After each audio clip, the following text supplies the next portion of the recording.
Aujourd'hui, dans cette vidéo, je vous emmène à Dublin, donc en Irlande, pour vous parler de mon tout premier séjour linguistique avec EF, donc Education First, sur mes tout premiers congés payés. Donc, j'avais choisi de consacrer quelques jours de vacances donc à apprendre l'anglais. Donc, 3 semaines intenses, riches en émotions et en découvertes, et aussi en galère. Et on va pas se mentir.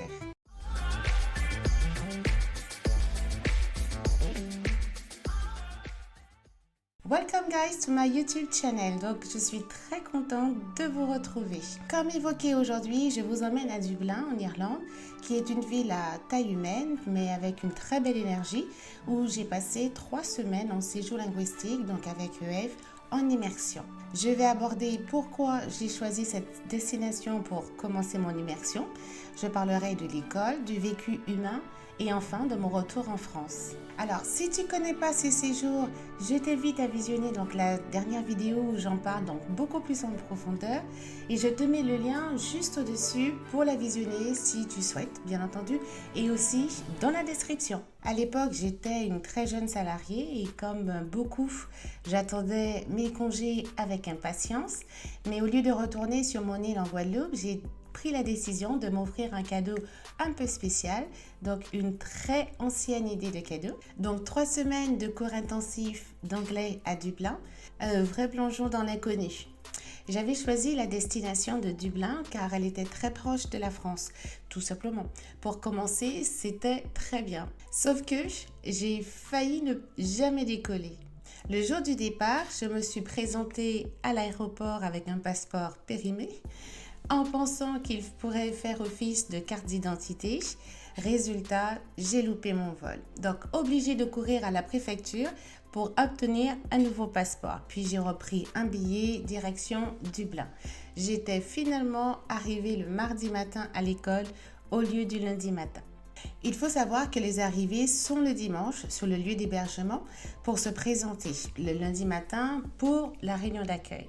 J'avais choisi la formule famille d'accueil pour être en contact de la culture du pays et à mon arrivée, donc le lundi, je partageais ma chambre avec 2 colocataires, une polonaise et une japonaise. D'ailleurs, toutes les deux, elles avaient un excellent niveau d'anglais, bien plus avancé que le mien. Elles étaient là depuis plusieurs mois et elles prévoyaient de rester à Dublin au moins une année. J'étais très contente, c'était une véritable aubaine. En les écoutant, en les observant, comment elles s'exprimaient, j'ai énormément appris avec elles aussi. Le premier jour, la famille m'explique le chemin pour aller à l'école et si l'un des colocataires court le même jour que vous, il vous accompagne la première fois. C'est ce qui s'était passé pour moi, heureusement, parce que avec les arrêts de bus, ce n'était pas gagné pour moi. Alors, en parlant de bus, lorsque j'avais demandé le prix du ticket au chauffeur, je n'avais pas compris ce qu'il me disait. Je lui avais demandé de répéter le prix.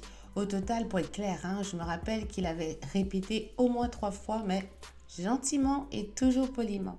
Je ne comprenais toujours pas alors qu'il décortiquait pour moi les nombres. Puis ma colocataire polonaise était venue à mon secours. Rien n'y fait. Je n'y arrivais pas, je ne comprenais pas. Alors le chauffeur avait décidé de me laisser monter dans le bus gratuitement et lorsque je m'étais assise au fond du bus, ma colocataire avait pris un cahier et a écrit le montant du ticket en le prononçant. Je me suis trouvée vraiment très gênée en me disant « Comment tu n'as pas compris ce qu'il te répétait en boucle en plus ?» Mon cerveau avait cessé de fonctionner et ne comprenait ni l'accent du pays et ni celui de ma colocataire. J'étais complètement en stress. Il fallait juste me donner un peu de temps pour que mon ouïe puisse s'adapter au pays. Alors les cours avaient lieu dans une école au cœur de Dublin, dans un bâtiment très typique en briques rouges avec ce petit charme anglo-saxon typique. J'étais dans un niveau intermédiaire, dans un programme intensif donc de 32 cours par semaine. Et honnêtement, je comprenais à peine 30% des échanges les premiers jours. Donc, je me taisais, beaucoup, même trop. C'était très frustrant pour moi. Mais j'avais un objectif clair, progresser. Chaque soir, je refaisais les exercices du manuel, je révisais tout. C'était mon cadeau quelque part à moi-même, donc pas question de faire les choses à moitié. Et surtout, je refusais de rester entre francophones, même si j'étais tentée, hein, je savais que ce serait la facilité. Alors, je me forçais à aller vers les autres, puisque de base, c'était un comportement que je n'avais pas, aller vers les autres. Ça, non, je devais quelque part sortir de ma zone de confort. Le week-end, on avait beaucoup plus de temps libre. On faisait des sorties organisées, parfois des excursions, parfois juste des balades dans Dublin. Mais j'avoue que je parlais peu. Je me souviens d'un professeur qui, la dernière semaine, m'avait dit que je devais être une élève bavarde dans ma langue native car je progressais très vite, vu que je devais m'exprimer au regard d'une frustration certaine. Et aussi, j'avais compris qu'il fallait oser parler, même mal, même avec des fautes. C'était une autre époque. Avec la maturité, je suis quelqu'un de bien plus réservé aujourd'hui. Alors, ce qui était fou aussi, c'est que je faisais des rêves en anglais. Je revivais ma journée où je parlais un anglais fluide, comme si l'anglais était ma langue maternelle. Le lendemain, je me rendais compte que j'apprenais beaucoup plus vite, comme quoi le cerveau est une incroyable machine. Et puis, au bout de 3 semaines, tout commençait enfin à s'éclaircir. Je comprenais les profs, commençais à participer aisément, mais il fallait déjà rentrer, le travail m'attendait. C'était frustrant, bien sûr, mais je me suis dit que ce que j'ai pris, personne ne peut me l'enlever. Et c'est ça qui compte. Alors aujourd'hui encore, ce séjour reste une de mes plus belles décisions. Pas parce que c'était parfait, mais parce qu'il m'a fait grandir.